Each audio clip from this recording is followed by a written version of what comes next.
Mas pahugtan karon sa kapulisan sa Dakbayan sa Sugbo ang pagmonitor sa mga party drugs niining panahon sa ting-init. Kinisubay usab sa kamanduan sa Camp Crame.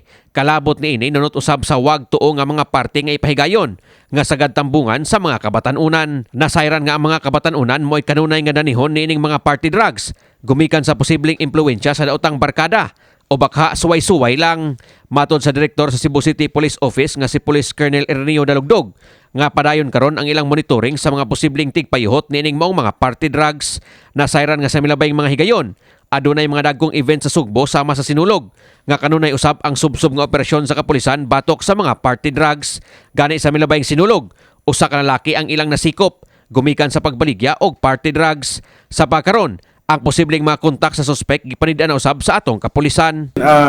Padayon lang gihapon ang ato ang coordination sa ato ang mga kauban nga mga law enforcement agency unya ang ato mga intel operatives kanunay nga naga-monitor og tan-aw gyud aning kuano kining mga involved aning party drugs or illegal drugs. Samtang gibutyag ni Dalugdog nga makikalayon usab sila sa mga bar ning Dakbayan sa Sugbo alang sa pagtabang kanila pagmonitor sa mga maligyaay og party drugs sa ilang mga establishmento. Kuno galing aduna man sila mga personality nga matumbok nga magbaligyan og usa ka establishmento.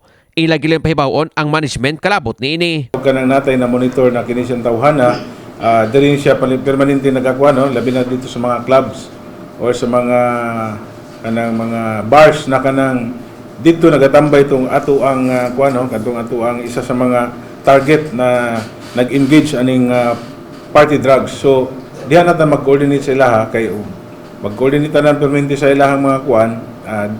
Dapat i-monitor mo nato og asa gyud ang specific nila nga operasyon kay kung tanan po nilang kuan wala pa tay information dissemination karon. Kini si Greggy Magdadaro alang sa My TV Cebu.